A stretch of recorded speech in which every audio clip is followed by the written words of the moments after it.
இன்னைக்கு ஃபெடரல் எழுதியிருக்காங்க. இது எவ்வளோ மோசமானதுன்னு இடி பார்த்து மிரண்டு போயிருக்காங்க. ஐஏஎஸ், ஐபிஎஸ் அதிகாரிகள் இதில் சிக்கிறாங்க. அவ்வளோ தூரம் பல அதிகாரிகள் இதில் இருக்காங்களாம். அப்போ இந்த விசாரணை முறையாக நடந்தால் ஐஏஎஸ், ஐபிஎஸ் சிலரும் சிறை செல்வது உறுதி. சொத்து குவிப்பு வழக்கு, ஹவாலா, மணி லாண்ட்ரியில். அதனால தான் இந்த விவகாரத்தில் பெரிய ஒரு சிக்கல் வருது அப்படின்னு சொல்கிறாங்க. அந்த 1020 கோடி விஷயத்தில். இது மாதிரி இன்னும் அந்த டாஸ்மார்க்கு எல்லாமே வரிசையாக இல்லை நான் இவங்க சொன்னாங்களே தடையெல்லாம் விதிக்கலையே. அந்த வழக்கு வந்தோன்னா நீங்கள் முடிவெடுத்துக்கன்ட்டாங்க. அந்த வழக்கு வருதோ இல்லையோ மறுபடியும் எங்களுக்கு அனுமதி கொடுங்க அப்படின்னா அனுமதி கொடுத்தாங்கன்னா உள்ளே இறங்கிடுவாங்க.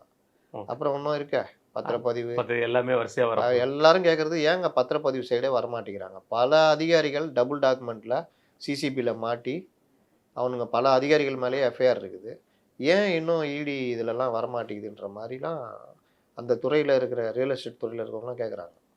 அப்போ இந்த மாதிரி பல விஷயங்களுக்கு வந்து நேரடியாக இன்னொன்று தமிழகத்திற்கு ஏற்கனவே பதிவு பண்ணிட்டேன்னு நினைக்கிறேன். நிர்மலா சீதாராமன் நிதியமைச்சர், அவர் எந்த துறையை கையில் வச்சுருக்காங்கன்னு தெரியும். உள்துறை அமைச்சர் அமித்ஷா இங்கே வந்து தங்கவே போகிறாரு. ஆமாம்.